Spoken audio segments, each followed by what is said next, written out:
படித்ததில் பிடித்தது. கடவுள் ஒரு நாள் பூமிக்கு வந்தாராம். நம் குடிமக்கள் எல்லாம் பார்த்து பொறாமை கொண்டு, அப்படி என்னதான் இருக்குது இந்த டாஸ்மாக் கடையில், நம்மளும் உள்ளே போய் பார்ப்போமே அப்படின்ட்டு உள்ளே போயிட்டு பார்த்தாராம். சரி பார்த்துட்டு ஆர்டரும் பண்ணிட்டாராம். 5 பீர் முழுவதும் குடிச்சிட்டாராம். அதுக்கப்புறம் ஒரு வித்தியாசமும் தெரியல. திருப்பினும் ஒரு 2 ஃபுல்லு அடித்தாராம். அப்பொழுதும் ஒன்றும் ஆகலை.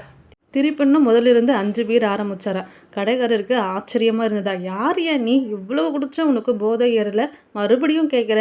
அதற்கு நம்ம கடவுள் பதில் சொல்கிறாராம், நான் தான்ப்பா உங்களை ஆளும் கடவுள், எனக்கு இந்த போதையெல்லாம் ஒன்றும் செய்யாது அப்படின்னு சொல்கிறாராம். அதுக்கு கடைக்காரர் சொல்கிறாரா, தூடா துரைக்கு இப்போ தான் ஏற ஆரம்பிச்சிருக்கு, நடக்கட்டும் நடக்கட்டும் அப்படின்னு சொல்கிறாராம். இதிலிருந்து நமக்கு என்ன புரியுதுன்னு பார்த்தீங்கன்னா, நீங்கள் இருக்கும் இடத்தை பொறுத்து தான் உங்களை பற்றி முடிவு செய்கிறாங்க. ஸோ நம்ம எங்கே போனாலும், எங்கே இருந்தாலும், என்ன ஒரு வேலை செஞ்சாலும், நம்ம செய்கிற வேலை, நம்ம நடந்துக்கிறத பொறுத்து தான் நம்ம நல்லவங்களா, கெட்டவங்களா அப்படின்ட்டு தீர்மானிக்குது. கதை பிடிச்சிருக்குன்னு நினைக்கிறேன். பாய்.